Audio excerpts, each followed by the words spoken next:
Hey everyone, I'm Will. In this video, I want to share with you some rookie mistakes that I made when I first started out in my photography journey. You might be able to relate to some of these, and I don't know what else to say, so let's just start the video.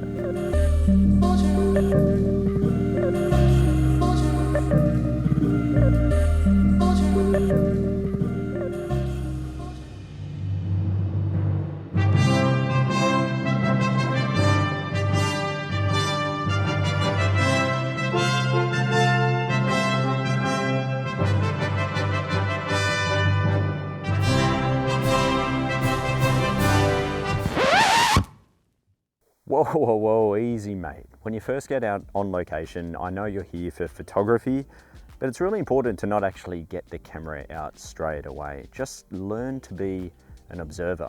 You're going to find a better composition that way and better subject matter than if you just get the camera out and just go hard, guns blazing. Slow it down, don't get the camera out straight away.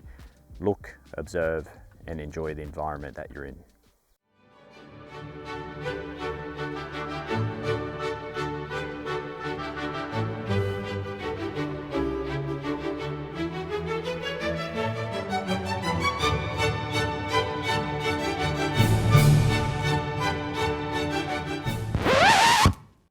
All right, tripods. If you've seen my videos before, you know I don't really use a tripod. However, there's nothing wrong with using tripods, especially when you're first starting out. However, I recommend once you're on location, don't get the tripod out straight away, because what can happen is you will get a little bit lazy, you'll set the tripod up, and then you'll start looking for compositions which are going to suit your tripod and the height that you've set it to. So what I suggest is look for your composition first without the tripod at all, because the composition could be good down low, up high, you name it. And if you get the tripod out, you're really going to limit your options. So try and find the composition handheld, looking through the camera itself. Once you find it, if you feel like you need the tripod, then get it out and set it up to the appropriate height.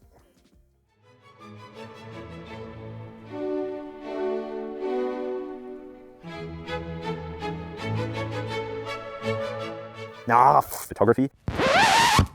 But we're all going to make that mistake at least once. If you can, just get a spare SD card and leave it in your camera bag. So if you inevitably end up leaving it at home, it's not the end of the world. And while you're at it, spare batteries to load up your camera bag. So when it runs out in the field, you've got a spare ready to go.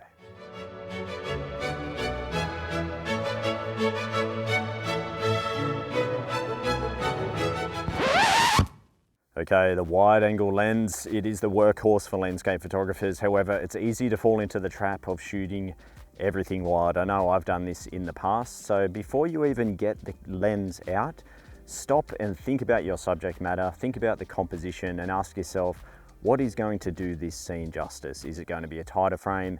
Is it going to be wider? If you're always starting with that wide angle on, you'll get trapped into using that wide perspective over and over, and you're really not going to do justice to the subject itself.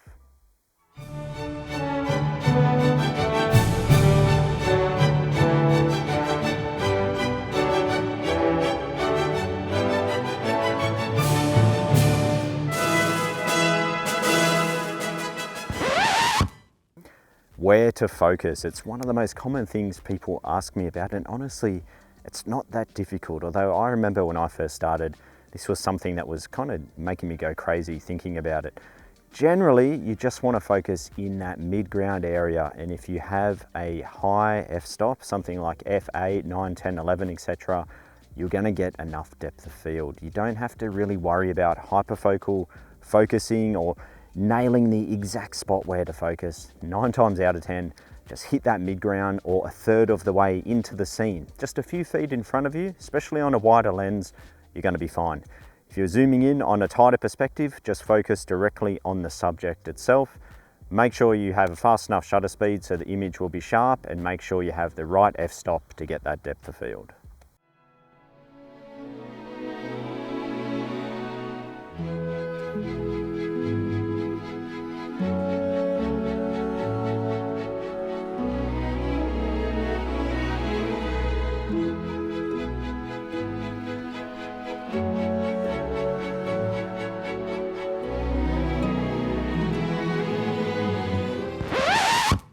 I know when you first start out, you're obviously going to be in auto mode, and then you might start dabbling with the aperture priority or some of the other modes. Honestly, if you can just learn the exposure triangle and start shooting in manual mode, you're going to be a far more versatile photographer. If you don't know how to shoot in manual mode, just check out this video here. But I'm telling you, it's going to take all the guesswork out of your photography, and you're going to get far better results than relying on any of the automated functions. Something I did early on, once I found a nice composition, I locked myself down and I sat there and I sat there and I shot and I waited and I kept on waiting, and I went home with about 400 of the same photo. I want to encourage you guys to be confident. When you find a composition that works and you've captured the exposure correctly, move on and keep exploring the location. If the light changes, maybe it gets better than before, just make a mental note of where that other composition was, make your way back to it, recapture it, and then carry on. But I'm telling you, if you can pull yourself away from shooting the scene over and over, you're gonna go home with way more images, and you'll probably find that your favorite is not the one that you thought it was going to be. So don't get stuck shooting the same scene over and over and over.